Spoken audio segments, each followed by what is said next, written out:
ఇంక్లాబ్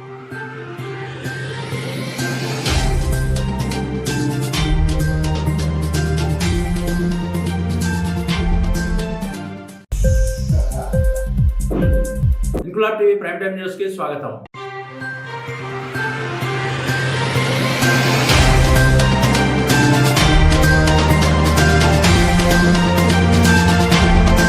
సామ్రాజ్యవాదుల వల్లే యుద్ధాలు వస్తున్నాయని, జాతి మత దురహంకారం వల్లే పెద్ద దేశాలు చిన్న దేశాలపై దాడులకు దిగుతున్నాయని, ఇది ఎంత మాత్రం సహేతుకం కాదని మానవ హక్కుల వేదిక ఉమ్మడి విజయనగరం జిల్లా కన్వీనర్ యోగి నాయుడు తన అభిప్రాయం వ్యక్తం చేశారు. మూడవ ప్రపంచ యుద్ధం రాబోతున్న తరుణంలో ఆ వ్యూహాలకు ఐక్యరాజ్య సమితి అడ్డుకట్ట వేయాలని, మారణాయుధాలను విక్రయించే పనిలో అమెరికా, ఫ్రాన్స్, ఇజ్రాయెల్ ప్రధాన భూమిక పోషిస్తున్నాయని, సామ్రాజ్యవాదుల లాభాపేక్షకు నేడు యుద్ధాలు జరుగుతున్నాయని, దీన్ని ఐక్యరాజ్య సమితి నిలుపుదల చేయాలని ఆయన డిమాండ్ చేశారు. సామ్రాజ్యవాదం అంటే యుద్ధమేనని లెనిన్ చెప్పాడని, దీనికి అడ్డుకట్ట వేయాలని నాస్తిక సమాజ నేత జోగినాయుడు అన్నారు.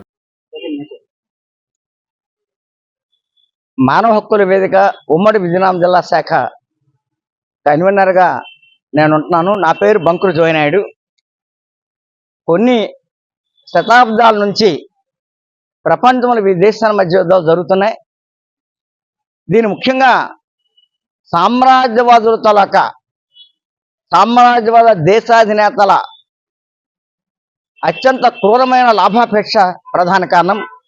అంతేకాకుండా జాత్యహంకారులు, మత దురహంకారులు వలన కూడా యుద్ధాలు వస్తున్నాయి.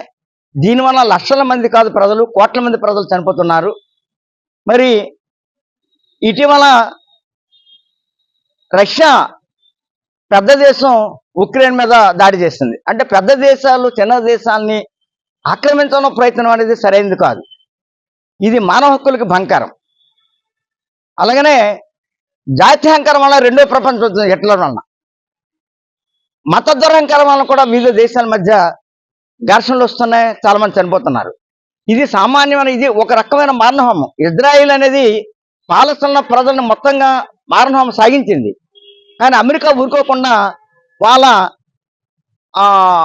యుద్ధ సామగ్రిని, యుద్ధ విమానాలని, ప్రమాదక నష్టాన్ని ఆయుధాలు అమ్ముకొని లక్షల కోట్ల లాభాలు సంపాదించడానికి ఇజ్రాయెల్ వైపు కాపు కాసి పాలస్తీనాలో మానవహోమాన్ని కొనసాగించడం వలన ఈనాడు ఇరాన్ను మరి జోక్యం చేసుకోవడంతో ఇది మూడవ యుద్ధంగా మారే పరిస్థితుంది. ఇటువంటి యుద్ధాన్ని నివారించాలని మేము కోరుతున్నాం. ఈ మూడో ప్రపంచ యుద్ధాన్ని ఐక్యరాజ్య సమితి వివిధ దేశాధినేతలు జోక్యం చేసుకొని ఖచ్చితంగా నివారించాలని కూడా మేము డిమాండ్ చేస్తున్నాము. సామ్రాజ్యవాదులు ఎక్కడ ప్రపంచంలో యుద్ధాలు జరుగుతాయా, ఏ రెండు దేశాల మధ్యన చిచ్చు పెడదామా, కొన్ని దేశాలేమో ఒక యుద్ధం ఒక దేశానికి ఆయుధాలు అమ్మితే మరికొన్ని దేశం యుద్ధంగా మరొక దేశానికి ఆయుధాలు అమ్ముకుంటున్నాయి. దీంట్లో అమెరికా, జపాన్, బ్రిటన్, ఫ్రాన్స్లు చాలా ప్రధాన పాత్ర వహిస్తున్నాయి. యుద్ధ వ్యాపారంలోని చాలా ఎక్కువ కంపెనీలు బాగా యుద్ధ విమానాలు తయారు చేసేవి, రసాయనిక ఆయుధాలను తయారు చేసి భయంకరమైన ఆయుధాలు ఉండేది అమెరికా ఎక్కువగా ఉంది. అమెరికాలో కోటీశ్వర్లు ఎక్కువ మంది ఈ యుద్ధ సామగ్రిని నమ్ముకునే, యుద్ధం నమ్ముకునే ప్రపంచంలో కోటీశ్వర్లు అవుతున్నారు. అలాగనే ఇంగ్లాండ్ కూడా మన భారతదేశాన్ని 200 సంవత్సరాలు పాలించి పీల్చిపెట్టిన సామ్రాజ్య దేశం కూడా ఈనాడు యుద్ధ సామగ్రి నమ్ముకుంటుంది. వీళ్ళ తాలూకా లాభాపేక్షకి, సామ్రాజ్యవాదుల తాలూకా లాభాపేక్షకి ఈనాడు యుద్ధాలు జరుగుతున్నాయి. మత దురహంకారం కానీ, జాతి దురహంకారం కానీ పనికిరాదు. ప్రపంచంలోని ఏ దేశానికి చెందిన పౌరుడైనా అందరం కూడా ఒకటే, మానవ జాతి అంతా ఒకటే. మరి డార్విన్ పరిణామ సిద్ధాంతం ప్రకారం అనేక లక్షల సంవత్సరాల పరిణామ క్రమంలో మానవ జీవి అర్పించింది.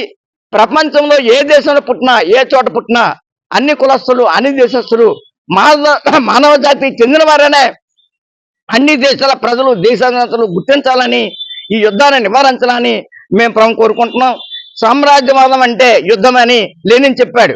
అందువలన ఈ సామ్రాజ్యవాదం ఉన్నంత వరకు, మత దురహంకార, జాతి దురహంకారం ఉన్నంత వరకు యుద్ధాలు జరుగుతుంటే ఇటువంటి దురహంకారాలు పనికిరావు. సామ్రాజ్యవాదం నశించాలని కూడా మానవ హక్కుల వేదిక డిమాండ్ చేస్తున్నది.